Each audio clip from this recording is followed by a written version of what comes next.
Hello, everybody. Welcome to today's reading through the Bible in 365. Today we are going to be focusing on Proverbs chapter 30 and 31, and then 2 Corinthians chapter 11, verses 1 to 15. So let's go ahead and get started with Proverbs with chapter 30. The saying of Agur, son of Jekah, contain this message. I am weary, O God. I am weary and worn out, O God. I am too stupid to be human, and I lack common sense. I have not mastered human wisdom, nor do I know the Holy One. Who but God goes up to heaven and comes back down? Who holds the wind in his fists? Who wraps up the oceans in his cloak? Who has created the whole wide world? What is his name? And his son's name? Tell me if you know. Every word of God proves true. He is a shield to all who come to him for protection. Do not add to his words, or he may rebuke you and expose you as a liar. O God, I beg 2 favors from you. Let me have them before I die. First, help me never to tell a lie. Second, give me neither poverty nor riches. Give me just enough to satisfy my needs. For if I grow rich, I may deny you and say, Who is the Lord? And if I am too poor, I may steal and thus insult God's holy name. Never slander a worker to the employer, or the person will curse you and you will pay for it. Some people curse their father and do not thank their mother. They are pure in their own eyes, but they are filthy and unwashed. They look proudly around, casting disdainful glances. They have teeth like swords and fangs like knives.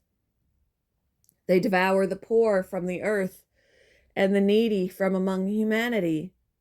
The leech has 2 suckers that cry out, More, more! There are 3 things that are never satisfied. No, 4 that never say enough.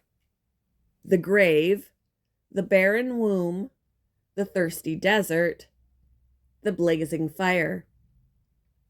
The eye that mocks a father and despises a mother's instructions will be plucked out by ravens of the valley and eaten by vultures.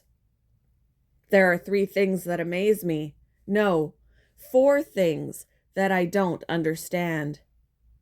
How an eagle glides through the sky, how a snake slithers on a rock, how a ship navigates the ocean, and how a man loves a woman.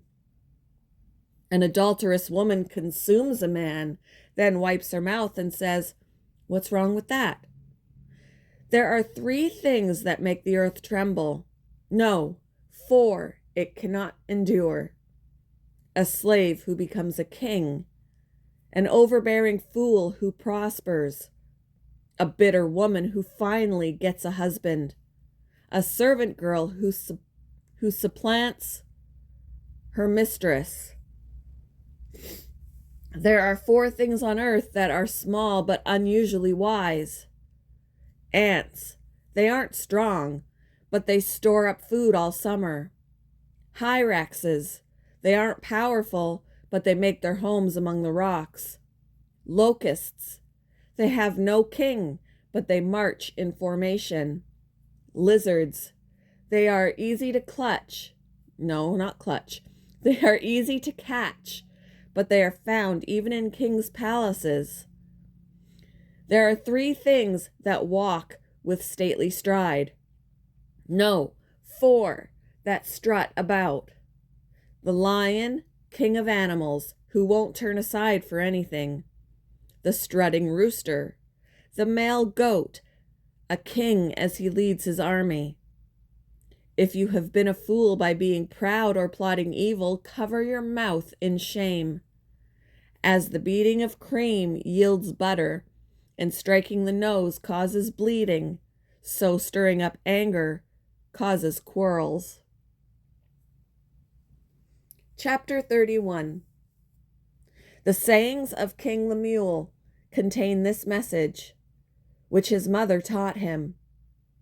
O my son, O son of my womb, O son of my vows, do not waste your strength on women, on those who ruin kings. It is not for kings, O Lemuel, to guzzle wine. Rulers should not crave alcohol, for if they drink, they may forget the law and not give justice to the oppressed. Alcohol is for the dying, and wine for those in bitter distress. Let them drink to forget their poverty and remember their troubles no more. Speak up for those who cannot speak for themselves. Ensure justice for those being crushed. Yes, speak up for the poor and helpless and see that they get justice. Who can find a virtuous and capable wife? She is more precious than rubies. Her husband can trust her, and she will greatly enrich his life. She brings him good, not harm, all the days of her life. She finds wool and flax and busily spins it. She is like a merchant's ship, bringing her food from afar. She gets up before dawn to prepare breakfast for her household and plan the day's work for her servant girls. She goes to inspect a field and buys it. With her earnings, she plants a vineyard. She is energetic and strong, a hard worker. She makes sure her dealings are profitable. Her lamp burns late into the night. Her hands are busy spinning thread, her fingers twisting fiber. She extends a helping hand to the poor and opens her arms to the needy.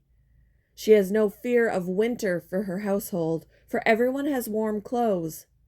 She makes her own bedspreads. She dresses in fine linen and purple gowns.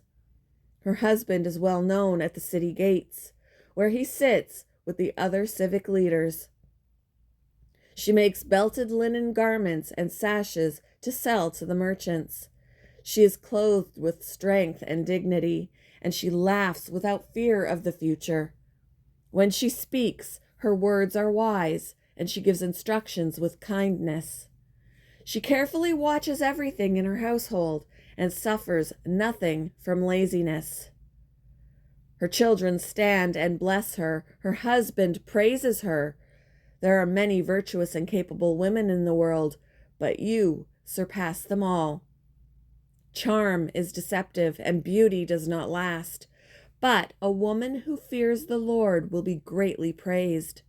Reward her for all she has done. Let her deeds publicly declare her praise. Moving on to 2 Corinthians chapter 11, verses 1 to 15. I hope you will put up with a little more of my foolishness. Please bear with me, for I am jealous for you with the jealousy of God himself. I promised you as a pure bride to one husband, Christ. But I fear that somehow your pure and undivided devotion to Christ will be corrupted, just as Eve was deceived by the cunning ways of the serpent. You happily put up with whatever anyone tells you, even if they preach a different Jesus than the one we preach, or a different kind of spirit than the one you received, or a different kind of gospel than the one you believed. But I don't consider myself inferior in any way to these super apostles who teach such things. I may be unskilled as a speaker, but I'm not lacking in knowledge. We have made this clear to you in every possible way. Was I wrong when I humbled myself and honored you by preaching God's good news to you without expecting anything in return? I robbed other churches by accepting their contributions so I could serve you at no cost.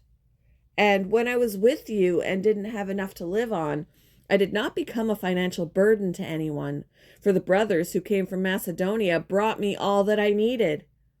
I have never been a burden to you, and I never will be. As surely as the truth of Christ is in me, no one in all of Greece will ever stop me from boasting about this. Why? Because I don't love you? God knows that I do. But I will continue doing what I have always done, This will undercut those who are looking for an opportunity to boast that their work is just like ours. These people are I can't speak. These people are false apostles. They are deceitful workers who disguise themselves as apostles of Christ. But I am not surprised. Even Satan disguises himself as an angel of light. So it is no wonder that his servants also disguise themselves So it is no wonder that his servants also disguise themselves as servants of righteousness. In the end, they will get the punishment their wicked deeds deserve.